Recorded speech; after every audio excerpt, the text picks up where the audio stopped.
नमस्कार मित्रांनो, माझं नाव लकी मी एक बेवडा आहे. परमेश्वर कृपा अल्कोहोलिक अनॉनिमसचा मार्गदर्शन. आजचा दिवस दारूपासून लांब आहे. मी रिवायवर ग्रुप ऑफ अल्कोहोलिक्स अनॉनिमस ठाण्याचा सभासद आहे. स्पॉन्सर घेतलेला आहे. एच्या सेवेमध्ये एच्या तत्वांना अनुसरून जगण्याचा प्रयत्न करतो आणि आनंदी आहे, समाधानी आहे. दुर्लभ गोष्ट आहेत माझ्यासारख्या बेवड्यासाठी. कायमचा रेस्टलेस आणि असमाधानी असणारा बेवडा, कायमची तडफडाट, कुठल्या ना कुठल्या दिशेमध्ये काहीतरी केलंच पाहिजे, कायम स्वरूपे ॲक्टिव्ह आणि नंतर हायपर ॲक्टिव्ह असा बेवडा आज समाधानी म्हणतोय. तर काहीतरी नक्कीच या कार्यक्रमाने बदल केलेला आहे आणि बेवडा त्यावरती मी सरदारजी, त्याला डबल धमाका आहे. हसायला पाहिजे सोबरायटीमध्ये. सोबरायटी रडता रडता येते, पण हसता हसताच टिकते. रडता रडताना सोबरायटी टिकत नाही. मग तुमचं रडणं तब्येतीची बाबतीत असो, पैशांच्या बाबतीत असो, नाते संबंधाच्या बाबतीत असो, रडले तर बुडाले. माझ्या एक मित्र होता Anilji, God bless his soul. तो पण असा जेंटल सोल, फार शिकलेला माणूस होता. पण आपली सर्वांची परिस्थिती तीच होते. जेव्हा आपण या व्यसनाचे अधीन जातो, आपण आजारी पडतो, तेव्हा मन नैतिक अनैतिकतेचा विचार करत नाही आणि विवेक शून्य होऊन आपण नाही करायचं ते करत धडपडत धडपडत एमध्ये येऊन थांबतो. आणि त्याची ही वाक्य होती आणि ही वाक्य त्यांनी मला जवळपास 28 वर्ष आधी सांगितली. तर म्हणजे काय, इथे कोण गुरु नाही आहे, इथे सर्वांचे स्वतःचे अनुभव आहेत आणि आपण एकमेकाच्या अनुभवातनं जे आपल्याला त्यावेळेला असं वाटतं की मी घेतलं पाहिजे ते आपण घेत राहतो. जर मी हे घेतलं नसतं तर जेव्हा जेव्हा मी रडलोय ना, तेव्हा तेव्हा अनिलचं वाक्य लक्षात यायचं, रोते रोते सोबरायटी टिकती नाही आहे दोष. माझा मन सांगायचा, कारण शेवटी माणूस आहे हो. आणि माणसांना जी जी गोष्ट हवी आहे ती सोबर झाल्यानंतर मला पण हव्या होतात. Natural, nothing wrong in it. आता करकरेताई आपली काय सांगत गेल्या, फ्लेक्झिबिलिटी, आपण त्याला आपल्या कार्यक्रमात नम्रता सांगतो. आणि रिजिडिटी म्हणजे स्वतःची इच्छा, असंच झालं पाहिजे याला आपण रिजिडिटी म्हणतो. आणि हे असंच झालं पाहिजे हे आपल्या पूर्वकल्पना होत होत्या. मी जेव्हा लहान होतो तेव्हा मला काय व्हायचं होतं, मला इंडस्ट्रियलिस्ट व्हायचं होता. मला दारू प्यायची नव्हती कधी, कारण माझा भाऊ बेवडा होता. मला गुरुद्वाऱ्याचा प्रेसिडेंट व्हायचा होता, इंडस्ट्रियल प्रेसिडेंट. साधारणपणे आपण ज्या इच्छा आणि अपेक्षा ठेवतो ना, ते आपल्या परिस्थितीच्या विपरीत असतात. परिस्थितीच्या विपरीत असलेल्या अपेक्षा सर्वांनी ठेवल्या, मी पण ठेवल्या. आणि ते अपेक्षा पूर्ण करण्यासाठी जेव्हा काम सुरू केलं, परिस्थिती विपरीत होती हो. मला शिकता आला नाही. 10वीच्या आधीच मला शाळेमधनं काढून वडिलांनी वर्कशॉपमध्ये लावून टाकलं. का? मोठा भाऊ बेवडा होता. घराची परिस्थिती, alcoholism is a family disease. कोणालाही रॅशनल डिसिजन घेता येत नाही. सर्व पराकोटीचे डिसिजन्स घेतात. म्हणजे फॅमिली आजार समजायचा ना, तर पराकोटीचे डिसिजन घेणारी फॅमिली म्हणजे आजारी फॅमिली. का बाई बिचारी गळ्याला फास लावून मरते? पराकोटीचा डिसिजन आहे ना. माझा भाऊ बेवडा आहे म्हणून मला शाळेतनं काढून टाकायचा, पराकोटीचा डिसिजन आहे. पण हे मद्यपान घ्यायला लावतो. इच्छा नसते कोणाचीही, पण हे घ्यायला लावतो. एमध्ये सर्व काही प्रपंच अनुभव घेऊन जेव्हा मी एमध्ये आलो आणि तेव्हा परत नवीन जीवनाची सुरुवात. आणि बरेच मेंबर इथे शेअरिंग करताना मी ऐकले की आत्तापर्यंतचं जीवन मी स्वतःच्या इच्छेने जगलोय. जे जे निर्णय घेतलेले ते माझे स्वतःचेच निर्णय. फक्त एक गोष्टीत मला माहीत पडलं की सक्ती निर्माण झालेली आहे, म्हणजे दारू पिण्याचा निर्णय आता माझ्या हातात नाही आहे. त्याविषयी माझ्याकडे चॉईस नाही आहे. तिथे मला बंधन आहे, मला सक्ती आणि तो निर्णय मला घ्यावाच लागतो. पण बाकीच्या गोष्टींच्या बाबतीत कसा वावरायचा, पैशांकडे, इतर लोकांकडे बघण्याचा दृष्टिकोन, हे सर्व माझेच होते. हे मला स्वीकारायला पाहिजे. नॉर्मली एक ट्रॅप आहे सुरुवातीला एमध्ये आल्यानंतर, की ते सर्व होत होतं ना, ते दारूमुळे होत होतं. दारू पिल्यानंतर मी करत होतो. हा ट्रॅप आहे. मला स्पॉन्सर सुरुवातीला एकदम म्हणजे सोनासारखा माणूस भेटला. आउटराईटली क्लिअर थिअरी त्याने दिली. मला सांगितलं lucky don't fall in to trap. Alcoholism accept केलं तर तुझा कॅरेक्टर पण एक्सेप्ट कर. येस, नाहीतर जीवनात फक्त तुला ती दारू प्यालो ना एवढी वर्ष म्हणून काय करू शकलो नाही. This will be your saying till you die. मरेपर्यंत ही गोष्ट तुझ्या बाबतीत राहणार आहे. Don't fall in to that trap.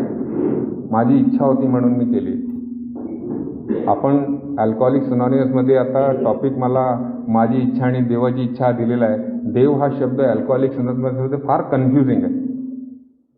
कारण आपण उच्च शक्ती बोलतो, पॉवर ग्रेटर देन अवरसेल्फ. देव कशासाठी आणावा लागतो? देव, भगवान, गॉड, अल्लाह, कारण ही बोली भाषा आहे जगाची, म्हणून देव हा शब्द आला. आपल्याकडे ना एक गॉड वर्ड नावाचा पॅम्पलेट आहे आणि त्याच्यामध्ये सुंदररित्या या शब्दाचा प्रत्येकाने सभासदांनी काढलेला अर्थ. आणि परत एक डिस्क्लेमर देतो, इथे मी माझे जे अनुभव सांगणार आहेत, भले मी जुना झालो आहे सभासद, पण तरी ते अल्कोहोलिक्स अनॉनिमसची काही वाक्य, काही सेईंग्स नाही, ते माझे स्वतःचे अनुभव आहेत. चांगले वाटले ते घेऊन जा, कारण मी घेत घेत इथेपर्यंत आलो आहे. आणि जे कन्फ्युजिंग आहे त्यांना इथेच सोडा, कारण ते तुमचे नाहीत आणि यायचे पण नाहीत, ते माझे आहेत. आता मॅडम मी सांगितलं ना REBTमध्ये, REBTचे अल्बर्ट एलिस. हे बघा, आता थोडासा विषयाचा डायव्हर्जन करतोय. 1860 ते 1940 पर्यंतचा जो वेळ होता ना ह्युमॅनिटीसाठी, फार म्हणजे ग्रोथचा वेळ होता. तिथे विलियम जेम्स, सायकोलॉजिस्ट, ज्यांनी व्हरायटीज ऑफ रिलिजियस एक्सपिरियन्सेस लिहिले, ते होते. तिथे डॉक्टर कार्ल युंग होते, ज्यांनी बिल्लपत्र लिहिलं आणि त्याच्यामध्ये सांगितलं स्पिरिटम कॉन्ट्रा स्पिरिटस, की भावनिक समस्यांना केमिकल औषधं काम करणार नाहीत. तिथे अल्बर्ट एलिस झाले, त्यांचा जन्म झाला 1913 साठी. आणि REBT आपल्या जस्ट रेफरन्ससाठी सांगतो, अल्कोहोलिक्स अनॉनिमसच्या कार्यक्रमानंतर आली. म्हणजे एचा कार्यक्रम जसा बेवड्यांसाठी काम करतो, तसं बाकीच्यांना जे मानसिक समस्या आहेत ते आपल्या जीवनाशी कोपअप करू शकत नाही, तिथेही काम करते. बट येस, या 1850 ते 1950च्या दौरमध्ये सर्वात चांगलं काही निघून आला म्हणजे ते अल्कोहोलिक्स अनॉनिमसची 12 तत्व. आणि हे आपली 12 तत्व हे त्यावेळेला ह्युमॅनिटीने, मानवताने केलेले जे प्रयत्न होते ना, समस्यांना काय कसं फेस करायचं, त्यांना उत्तरं कशी द्यायची, त्यांची उत्तरं काय, सायकोलॉजिस्ट, सायकॅट्रिस्ट, धर्मामधनं, मेडिसिनमधनं, त्यावेळेला हे एकत्रित झालेले विचार आणि त्यांचा सार म्हणजे आपले 12 स्टेप्स. म्हणजे आपल्याकडे काय आहे माहिती आहे का? मदर ऑफ ऑल रिकव्हरीज आहे. आपल्याकडे मदर ऑफ ऑल रिकव्हरीज आहे. पण प्रॉब्लेम काय आहे? प्रॉब्लेम माझी इच्छाच आहे ना. लकीला वाटते मदर ऑफ ऑल रिकव्हरीज आहे, पण मला वाटत नाही. आणि त्याच्यासाठी माझी इच्छा काय हे जाणण्यासाठी आपण काहीतरी स्टेप्स पुढे घेतो. आता सुनीलने सांगितलं 4थी पायरी घेतो. 4थी पायरीमध्ये आपल्याला काय समजतं? आणि 4थी पायरी फार सिंपल आहे हो. एक सरदारजी घेऊ शकतो तर तुम्ही का नाही घेऊ शकत? काय त्याच्यामध्ये? माझ्या स्पॉन्सरनी मला एकदम सोपं करून सांगितलं की तुला 100 पाना, कारण आपण कसे दिवाळखोर आदर्शवादी हो, दिवाळखोर आदर्शवादी. मी त्यांनी कुणीतरी ते आपल्याच भावाने, तो पण दिवाळखोरच असला असता म्हणजे असणार, त्यांनी सांगितलं अरे मी 400 पानाची 4 स्टेप लिहिली आणि तिथे बसल्या बसल्या मी ऐकतो, नाही माझी 500 पानाची असली, नाहीतर लिहिणारच नाही. इट इज कारण आपण असेच आहोत. कारण आपला मूळ स्वभाव कॉम्पिटिटिव्ह आहे, अहंकारी आहे, तुलनात्मक आहे. आणि हे तुलनात्मक स्वभाव माणसाचा स्वभाव देवाने दिलेला आहे. आपण कॉपी करतो, नक्कल करतो. छोटा मुलगा पण नक्कल करतो, त्याला बोलता येत नाही, त्याच्यासमोर काहीतरी असा करा तो करेल. हा मूळ स्वभाव आहे आपला. पण जसं जसं आपण अल्कोहोलिक होऊ लागलो आणि आपल्या अपेक्षा आणि जगाकडे काय उपलब्ध घेण्याचा प्रयत्न केला, त्याच्यामध्ये आपण आपले आयडियाज काढले. असं नाही, असं केलं तर असं होईल, आणि ह्याला आपण म्हणतो पूर्वकल्पना. आणि हे पूर्वकल्पना निर्धारित करतात की दिलेल्या परिस्थितीमध्ये मी कसं वागणार. आणि शेवटी हेच माझ्या इच्छेचा निर्माता ठरतात. आणि इथून माझ्या ज्या इच्छा आहेत ना ते निर्माण होत्या. आणि एकदा ते इच्छा निर्माण झाल्या आणि नंतर काय झाला, अल्कोहोलिझममध्ये त्यांची इंटेन्सिटी जबरदस्त वाढली. आग लावली ना अल्कोहोलिझमने, दारूने आग लावली. म्हणजे कल्पनेमध्ये नेऊन त्यांना पराकोटीपर्यंत आपण खेचला. आणि शेवटी काय झालं, माझं मी माझ्या जगाचा राजा, कंट्रोलिंग झालो ना मी. म्हणजे जे माझ्यावरती डिपेंडेंट आहे त्यांना कंट्रोल करायचोच, पण जे डिपेंडेंट नाहीत त्यांना ग्रँडिओसिटीने कंट्रोल करायचं. ते घेरे 2 पैक मार. तो म्हणणार लकी शेट आता है तो बार में मजा आता है, जान आता है तो. So end of the day मला कंट्रोल हवं होतं. ही माझी इच्छा. माझं लोकांनी ऐकावं, मी जे सांगितलं ते सत्य.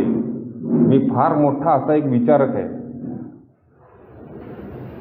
भले शिकलेला नसेल तर मी विचारक आहे.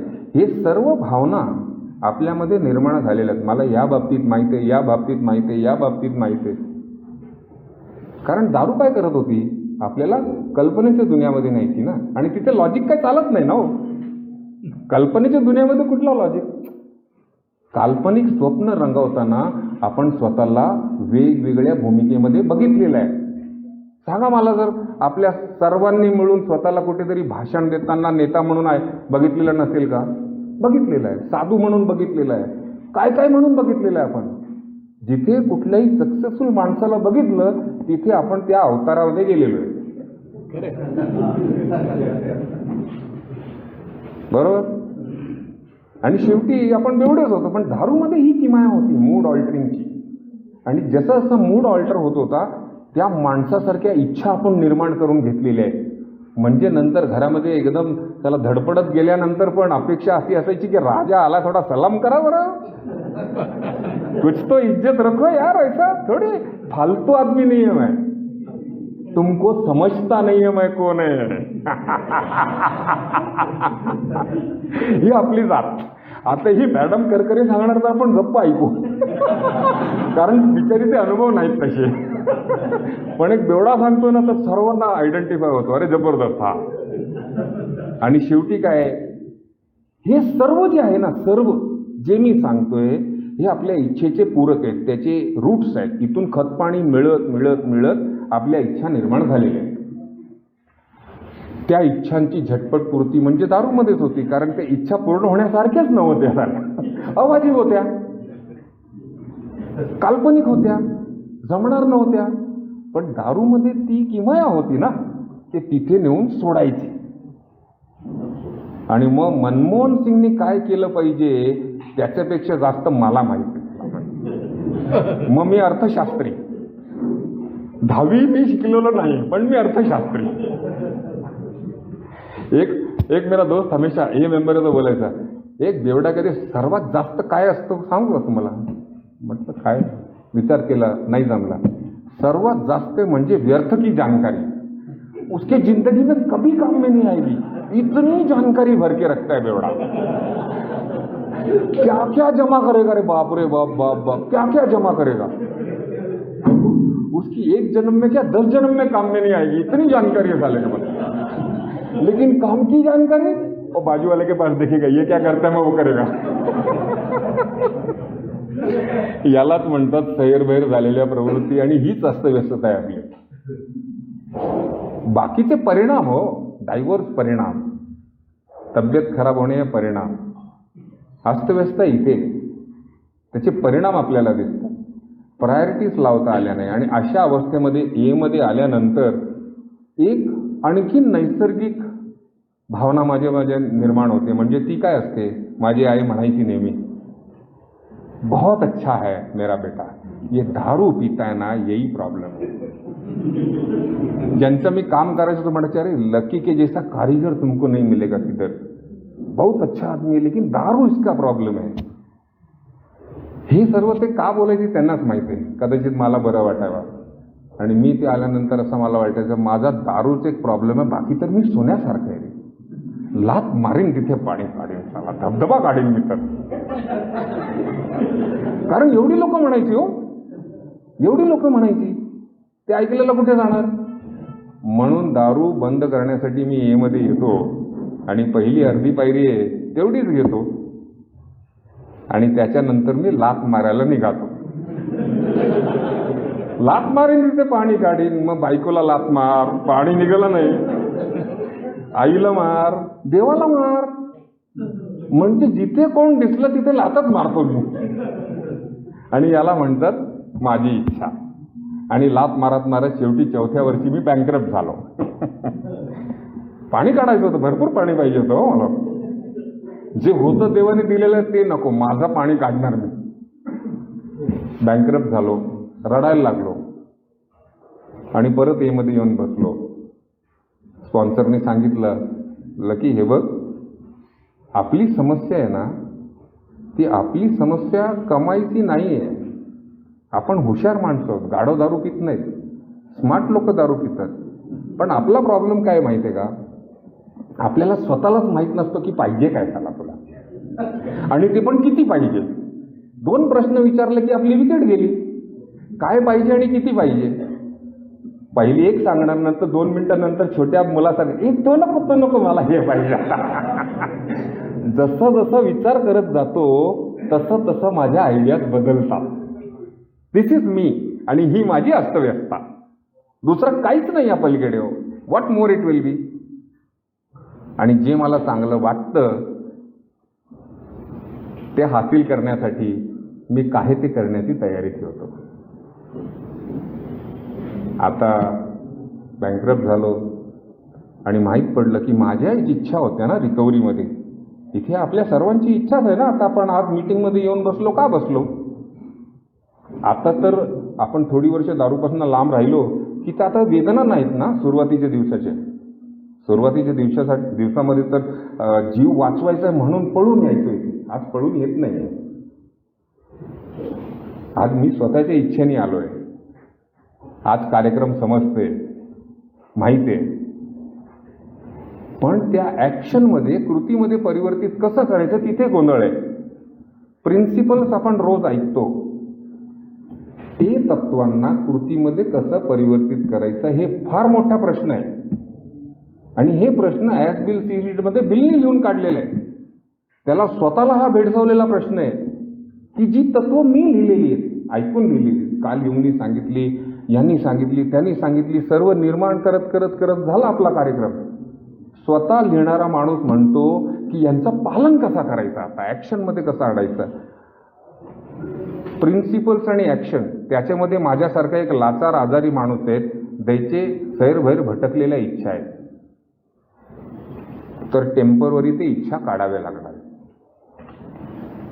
आणि हा टेम्पररी इच्छा काढण्याचं काम आपलं केलं आहे 3ऱ्या पायरीमध्ये.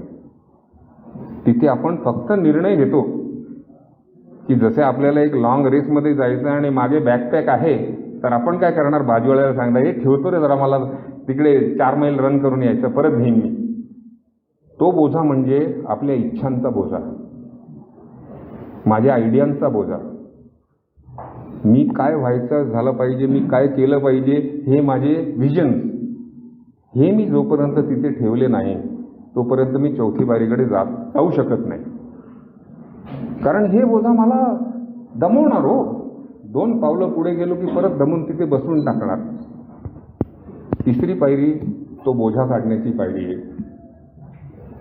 आणि नंतर या कार्यक्रमावर जसं माझ्या स्पॉन्सरनी सांगितलं, कार्यक्रमाने लिहिलेलं आहे, फार सिंपल आहे, बेवड्यांनी लिहिलेलं आहे, बेवड्यांसाठी.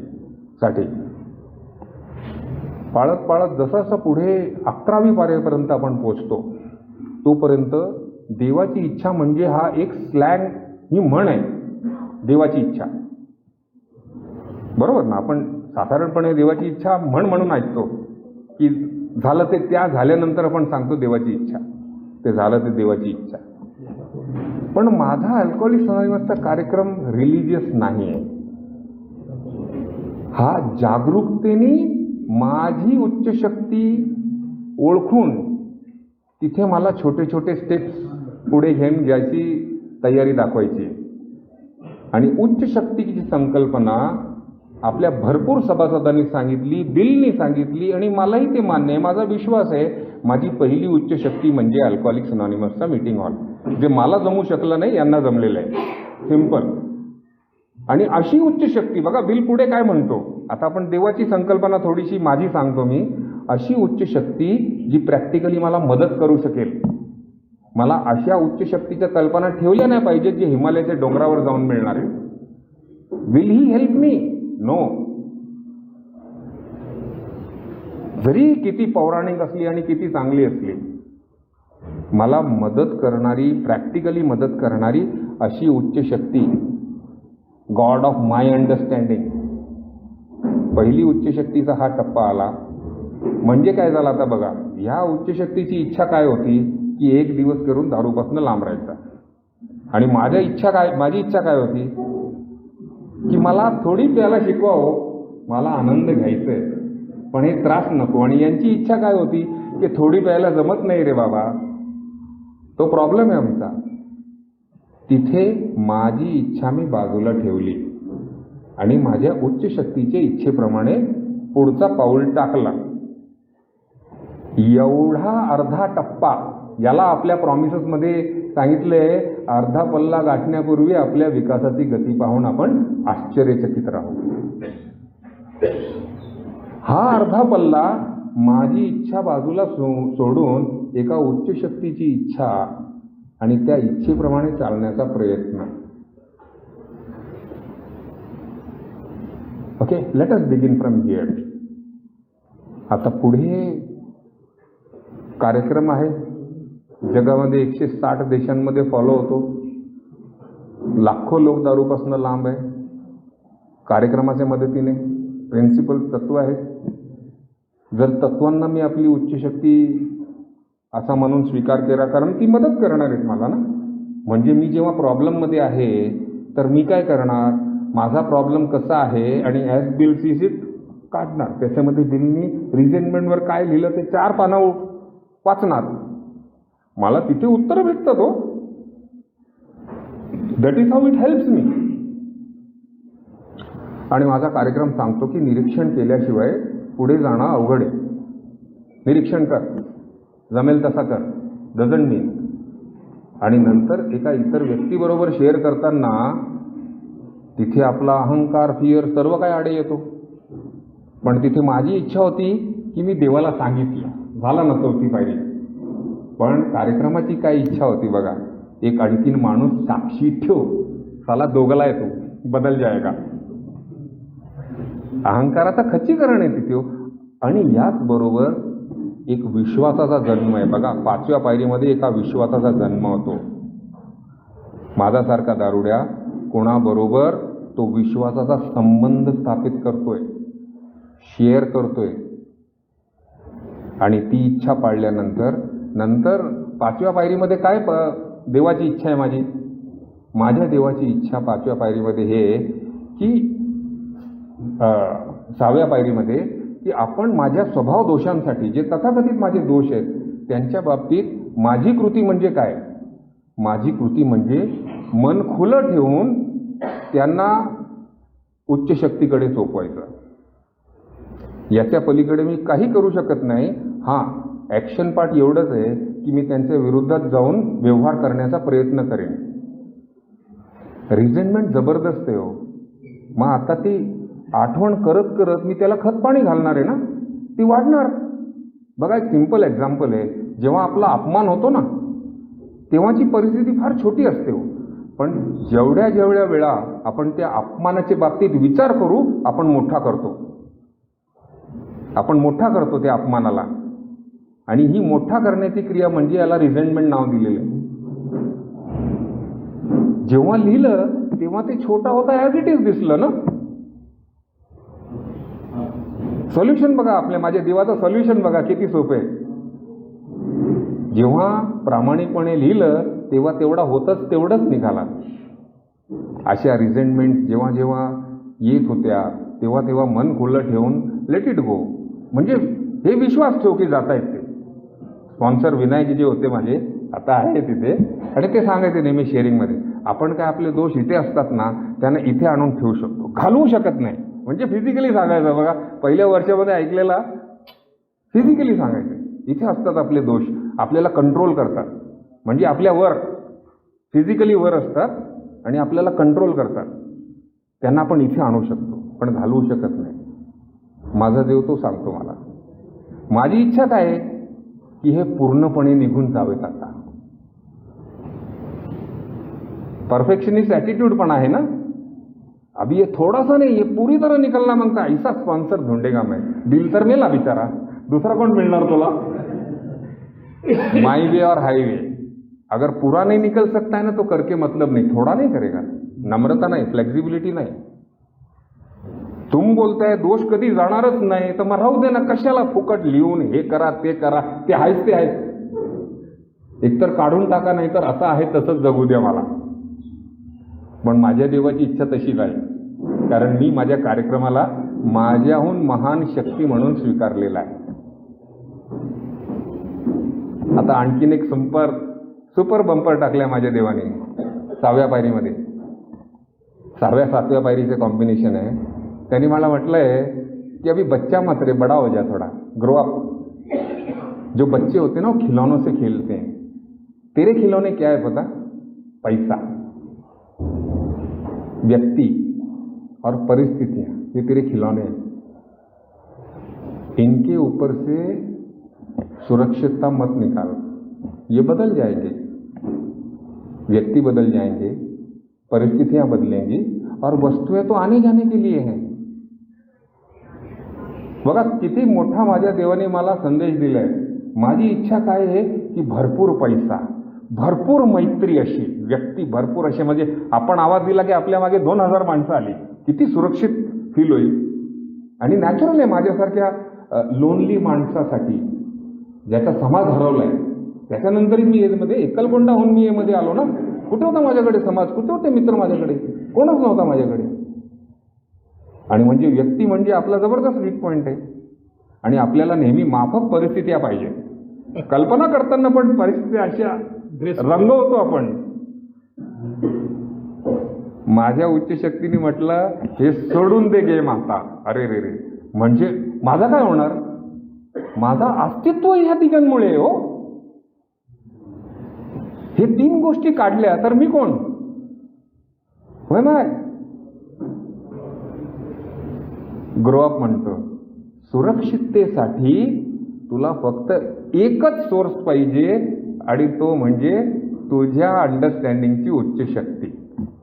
बघा 2 कॉन्सेप्ट इथे मला दिल्या. आणि हा कॉन्सेप्ट डिटॅचमेंटचा कॉन्सेप्ट आहे. हा कॉन्सेप्ट डिटॅचमेंटचा आहे. आणि बघा आपण न्यूकमर येतो, एक बिलनी सांगितलेला अनुभव. न्यूकमर जेव्हा येतो तेव्हा आपण त्याला पाहिजे तेवढी मदत करण्याची तयारी दाखवतो. तो स्लीप होतो, प्रयत्न करतो, काही करतो, पण आपण रागवत नाही. बरोबर आहे. आपण we are open minded, waiting for him always.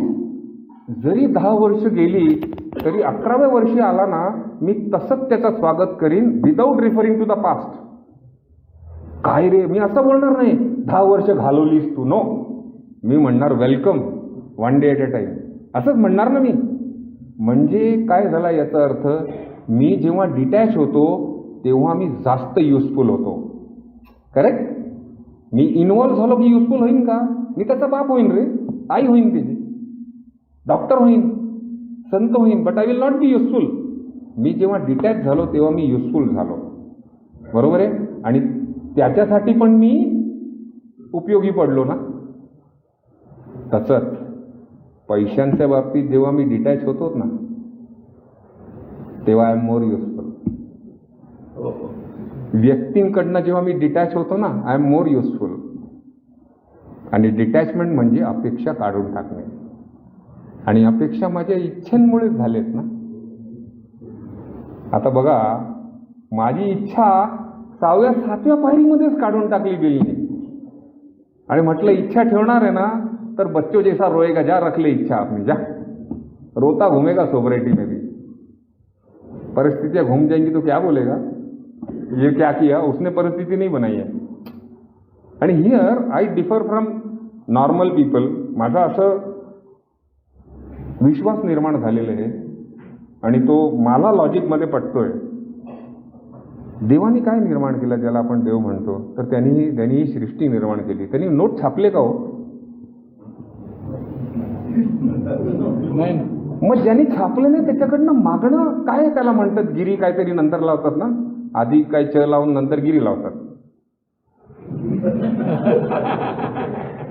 जिसने जो बनाया नहीं उससे मांग रहा है तू, वो कहां से देगा रे तेरे को? हे नाही, उसने बनाया ही नाही. आणि त्याला एक सरदारजीची ट्यूब पिटली तिथे. म्हटलं बरोबर, जिसने जो बनाया है वही दे सकता है. वो हवा मांगना साले देगा ऑक्सीजन तेरे को, जा जोर से खींच. मांगना धूप देगा, मांग पानी, मांग खाने को देगा वो तेरे को. लेकिन सुरक्षितता तेरे को पैसे में चाहिए, उसने बनाया नहीं रे. बंगले भी उसने नहीं बनाए, इंसानों ने बनाए बंगले. नोट इंसानों ने छापे, ओहदे इंसानों ने बनाए हैं. ये प्रेसिडेंट,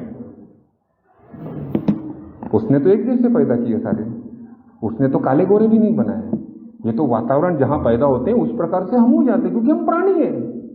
शेर भी कई प्रकार के हैं. देखो, कोई ब्राउन है, कोई सफेद है. वो तो जैसी जगह में आया उसका परिणाम हुआ. वो तो भेदभाव नहीं करता है भाई, वो तो निर्माता है. और मैं सोचता हूं किसके बारे में और मांगता क्या हूं. मिलेगा क्या कभी? नहीं मिलेगा ना. तो ये इच्छा छोड़ दे. ह्यूमन इकोनॉमी का उस ब्रह्मांड की इकोनॉमी से कोई संबंध नहीं है. बड़ा हो जा और ये समझ ले, यहां के तेरे को रिजल्ट चाहिए तो यहां के रूल्स, यहां के रिजल्ट को यहां के रूल्स, वहां के रिजल्ट को वहां के रूल्स है. मेरा कॉन्सेप्ट क्लियर हुआ दोस्तों. और सच बोलता हूं, एक बड़े बंधन से छुटकारा मिला जो बिल कहता है, freedom from bondage of self. Self मतलब मैं, मेरी इच्छा, मेरी इच्छाओं से मुक्ति मिल गई दोस्तों. मुझे ऐसा नहीं लगता है कि मेरे पास ये मिलना चाहिए, ये मिलना चाहिए, इसके लिए वो हेल्प करेगा. इतना मुझे जरूर लगता है, ये ग्रोथ चाहिए तो ह्यूमन के रूल्स क्या है? कॉम्पिटिटिव बनो, be ready, go ahead and take it. These are human rules ना. ये दुनिया दोनों जब मैंने अलग की विचारों में और अलग करने की प्रैक्टिस करता गया, believe me, I became more useful. 3 साल पहले मेरे को नेशनल अवार्ड मिला यार. I was detach from my business. मेरे लोग जो काम कर रहे हैं उनकी कमाई अच्छी खासी है. I am detach. जो परफॉर्म करता है कमा रहा है. पहले तुलना थी, अरे रे रे, मेरे पास काम करने वाला आदमी साला इतना पैसा कमा रहा है. आई यूज्ड टू कंपेयर, मेरे को ज्यादा मिलना चाहिए. धीरे धीरे जैसा जैसा डिटैच होता गया मैं, उसके पास से वो अपेक्षाएं निकल गई. और फिर क्या बचा? फिर बचे बिजनेस के रूल्स ना. तो बिजनेस के रूल्स में जो चलेगा चला, नहीं चलेगा तो नहीं चलेगा. As simple as that. क्यों? क्योंकि मेरी सुरक्षा अब किसी और सोर्स से आ रही है. अभी मेरा सोर्स थोड़ा बड़ा हो गया. अभी मेरा सोर्स बड़ा हो गया. इसी को बोलता है बिल, ये मैच्योरिटी और ग्रोथ. कि मेरी उच्च शक्ति की कल्पना छोटी से लेके धीरे धीरे बड़ी होती जाती है, उसका दायरा बढ़ते जाता है. और जो वो नहीं है वो समझ में आता है. वो क्या नहीं करता है, मुझे आज भी नहीं पता वो क्या करता है दोस्त. नहीं पता, और मुझे पता भी नहीं करना है. इनफैक्ट ये पता करने का काम तो अवतारी पुरुषों ने किया ना. भगवान बुद्ध ने किया, गुरु नानक ने किया, कबीर जी ने किया. उन्होंने ये पता करने का काम किया ना कि भगवान कौन है, क्या करता है. और जब वही नहीं बता पाए, और लेकिन इस क्रिया में अब थोड़ा सा मैं अपनी बिग बुक के उस वाक्य पे जाता हूं जहां पे बिल लिखता है कि देख भाई, ये तकलीफ ऐसी है ना कि अगर तू श्रद्धा का निर्माण नहीं कर पाएगा तो ये बार बार आएगी. ये विषय भगवान का है ही नहीं, ये विषय तो श्रद्धा का है. अब बच्चे क्या करते हैं? बच्चों को श्रद्धा निर्माण करने के लिए इंस्पिरेशन चाहिए, कोई मूर्ति चाहिए, कोई फोटो चाहिए. कुछ ना कुछ तो चाहिए, श्रद्धा निर्माण करने के लिए कुछ ना कुछ चाहिए। और क्या चाहिए उनको? गिफ्ट चाहिए, कुछ रिवॉर्ड चाहिए। मिलेगा तो करूंगा ना। लेकिन जो उम्र में आ जाते हैं ना, उनको इंस्पिरेशन की जरूरत नहीं है, क्योंकि अभी वो इंस्पायर हो चुके हैं। उनको ये समझ में आ गया है कि उसके पास से मिलने वाली चीजें अलग हैं। वो जिद्दी नहीं है अभी। वो ये प्रवास अपने 12 कदमों का 11वें कदम तक जाते जाते मन को इतना खुला कर देता है कि ये समझ में आने लग पड़ता है कि मेरी उच्च शक्ति क्या नहीं चाहती। उच्च शक्ति की इच्छा क्या है? छोटी छोटी मैं क्लियर बता सकता हूं, but I can not profess. लेकिन गौतम बुद्ध ने, भगवान बुद्ध ने बताया था उच्च शक्ति की इच्छा क्या है। उनको जब भी महसूस हुआ, साक्षात्कार हुआ, वो भी तो दुख से भागे थे। उनको भी ऐसा लगा था, यार राजा थे और उनको भी देखा ऐसा कि बुढ़ापा आएगा, दुख होगी, तकलीफें होंगी, और as a young person he didn't want to be like that. तो उन्होंने भ्रमण किया और ढूंढना शुरू किया। इनफैक्ट बाद में जब भी उनको बोधि आई तो उन्होंने क्या बताया हमारे को, ह्यूमैनिटी को 4 सच्चाइयां बताई। सबसे पहली सच्चाई थी कि दुख है। जो व्यक्ति बिना दुख और तकलीफ की कल्पना करता है वो तो पड़ा रहेगा। दुख है मीन्स डिटैचमेंट फ्रॉम दुख। दुख का कारण है, दुख है तो दुख का कारण है, और इसमें से निकलने का मार्ग है। उन्होंने अष्टांग मार्ग बताया, मेरे को बिल ने 12 कदम बता दिए। जब ये मैं थोड़ा सा और दुनिया क्या कर रही है उनके साथ में समझने लग पड़ता हूं, तो मुझे ये महसूस होता है, यार ये जो मेरी इच्छा और भगवान की इच्छा जो हम बोलते हैं ना, ये ह्यूमैनिटी का क्वेश्चन है। ये ह्यूमैनिटी का क्वेश्चन है, मेरा अकेले का नहीं, मानवता का प्रश्न रहा है। अलग अलग कल्चर्स को देखो तो लोगों ने अलग अलग कल्चर्स में अलग अलग प्रयत्न किए। उनका ट्रेडिशंस में रूपांतर हुआ, उनका प्रथाओं में रूपांतर हुआ, और लोग वो प्रथा के अंदर विश्वास से करते हैं। Let them do. लेकिन मेरी समझ क्या है? मेरी समझ 11वें कदम के प्रेयर से बड़ी मिलती जुलती है। I like that. सुबह सुबह उठ के ऊर्जा देने वाला कौन? somebody। वो केमिकल रिएक्शन होगा तो भी इट्स ओके यार। मेरे को उसको भी चित्रीकरण नहीं करना। I don't want to visualise him into a man, woman, something like that. No, forget it. बच्चों का काम है रे वो। Can't you live with unknown? Yes, इसको बोलते हैं खुला मन। मुझे जो पता नहीं है उसके ऊपर भी मैं विश्वास कर सकता हूं, बिकॉज मुझे उसकी कृति दिखती है। मुझे ये समझ में आता है कि अगर ये केमिकल रिएक्शन के कारण ये दुनिया बनी है तो it's okay, it's okay. I don't want to put him Guru Nanak देव और अल्लाह और वो, ये तो मेरे जैसे इंसान थे भाई। छोटा मुंह बड़ी बात करता हूं, लेकिन वो खुद कह गए, ये हम गधे हैं कि उनके रास्ते पे चलने की बजाय उनको ही भगवान डाल के निपटा डाला। साला फोटो में बंद करके आरती लगा दी। अरे चल ना, ज्ञानेश्वर जी ने क्या बोला संत ने, उसके ऊपर चलने की इच्छा रख। उन्होंने चल के बताया, और हम तो फटाफट मंदिर बना और लफड़ा खत्म कर। मेरा प्रोग्राम देखो दोस्तों, यहां पे हम कितने भाग्यवान हैं। मेरा प्रोग्राम मुझे चलने की हिम्मत देता है। In the likeness of your God बोलता है, अपनी उच्च शक्ति की तरह बन। बता किसमें हिम्मत है दोस्ती? कौन सा धर्म बोलता है अपने भगवान की तरह बन? काट डालेंगे धार्मिक लोग। बोल सकता हूं मैं बात जाके किसी को, लेकिन मेरा प्रोग्राम बोलता है अपने भगवान के एट्रीब्यूट्स ला। मैं जानता हूं कि उसके एट्रीब्यूट्स में लव है, वो पोषण देने वाला है। लाइफ एंड डेथ का साइकिल तो जैसे बन गया, he has no hold over it.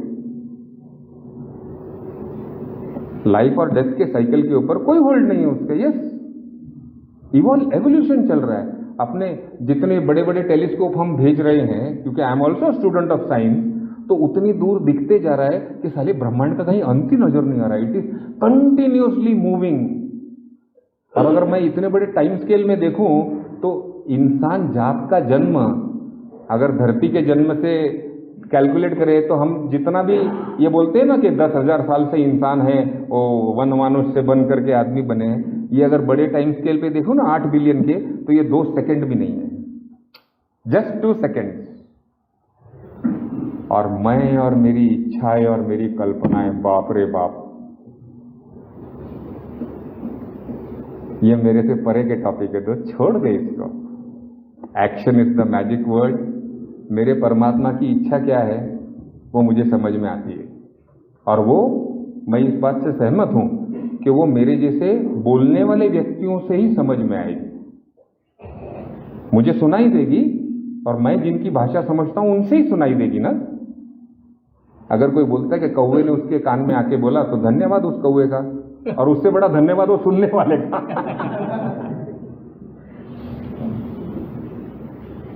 यही सवाल मोहम्मद पैगंबर के साले ने मोहम्मद पैगंबर से कर लिया कि आप तो इतने बड़े पैगंबर हो, आप बताओ भगवान की इच्छा क्या है और मेरी इच्छा क्या है।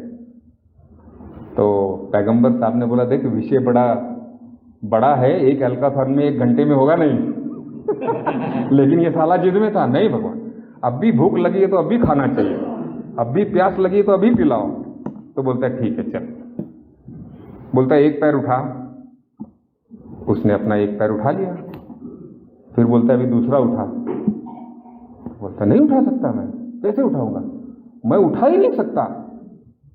तो बोलता देख, जब मैंने तेरे को कहा ना 1 पैर उठा, तो तेरे पास चॉइस था, राइट उठाना क्या लेफ्ट उठाना। वहां पे तेरे पास इच्छा थी, तूने राइट उठा लिया। आज जब मैंने कहा तेरे को दोनों पैर उठा, तो वो तेरी इच्छा के परे है। तो दोनों पैर तभी उठेंगे जब उसकी इच्छा होगी, तभी शायद तू पंक्षी होगा, वो दोनों पैर उठा ले। सिंपल सा वाक्य है, सिंपल सा संदेश है। मैं कॉम्प्लिकेटेड बेवड़ा हूं और मुझे कॉम्प्लिकेटेड आंसर्स चाहिए। सच पूछो तो दोस्तों, अपने आंसर्स बहुत सिंपल है, साधारण सिंपल, लेकिन साले हम कॉम्प्लिकेटेड है ना। सिंप्लिसिटी में विश्वास नहीं है। डॉक्टर बॉब बेचारा बोल बोल के मर गया, keep it simple, keep it simple, keep it simple.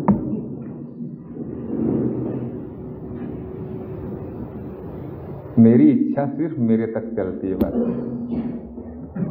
बाकी सारी की सारी उसकी इच्छा में है।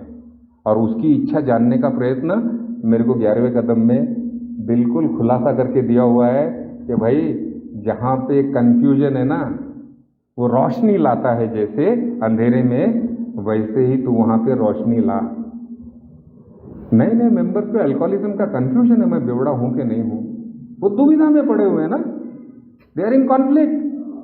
तो अगर मेरे को मेरे भगवान के एट्रीब्यूट्स चाहिए ना, in likeness of your God, तो मैं उसकी तरह वहां पे रोशनी लाऊं। ये मेरे भगवान की इच्छा है। मेरा भगवान बोलता है जहां पे नफरत है वहां पे प्रेम ला, बिकॉज ही ब्रिंग्स लव। लाता है ना प्यार। तो जाना 8वां 9वां कदम कर, माफी मांग, अपनी पत्नी से करना प्यार, कौन रोकता है तेरे को। हाँ, तेरी इच्छाएं और अपेक्षा तूने 6ठे 7वें पहले में आगे कर दी, वो भूल जा। अब वो एक क्रिएशन है तेरी उच्च शक्ति का। She is not your wife, तू डिटैच हो गया भाई। अब जब पत्नी बोल के देखेगा तो तेरे पास इच्छा और अपेक्षा आएंगी, लेकिन जिसने मेरे को निर्माण किया है, उसने इसको निर्माण किया है, ऐसा करके देखेगा तो प्यार ही आएगा ना, आएगा ना। तो कर प्यार उससे, समझ इस बात को। और बिल इसको कहता है पता, स्पिरिचुअल ग्रोथ। किसी ने बिल को पूछ लिया कि भाई अल्कोहलिक्स एनोनिमस में आने के बाद में कैसे देखने का कि कितना किसी का ग्रोथ हुआ है, क्या साल गिनने के सिर्फ भाई ये 40 साल सोबर है तो बहुत ज्यादा सोबर है, कुछ तो मौजमाप होना चाहिए ना। तो बिल ने 2 बात कही थी, ह्यूमिलिटी एंड रिस्पॉन्सिबिलिटी। 2 चीजें जो व्यक्ति ले सकता है, ये क्वालिटीज के आप हिसाब से उसकी सोबरिटी की क्वालिटी देख सकते हो। तो हमारी जो स्पिरिचुअल ग्रोथ होती है वो क्या करती है, हमको मेरे को और नम्र बनाती है। और नम्रता मतलब वैचारिक नम्रता, व्यवहारिक नम्रता की बात नहीं करता हूं। व्यवहारिक नम्रता चापलूसी होती है। व्यवहारिक नम्रता चापलूसी होती है, वैचारिक नम्रता चाहिए। तो वैचारिक नम्रता मेरी इच्छाओं को और अपेक्षाओं को छोड़ने के सिवाय नहीं आएगी। अपने आप को क्यों सुरक्षित समझना इतना यार? मैं क्यों? सवाल करो खुद से, क्यों? जब पता है लाइफ और डेथ का साइकिल है, व्हाई नॉट बी यूजफुल यार? उससे अच्छा किसी के काम आ सकूं ऐसा बनने को क्यों नहीं सोचता हूं मैं, जो कि मेरी 11वीं पायरी की प्रेयर कहती है और मुझे दिशा देती है कि कोई मेरी मदद करे, इससे आगे मैं जाके उसके काम आऊं यार। चल सुबह प्रार्थना करके उठता हूं कि कहीं मौका बने तो मैं काम आने का प्रयत्न करूंगा, और फिर मौके बनते हैं दोस्त।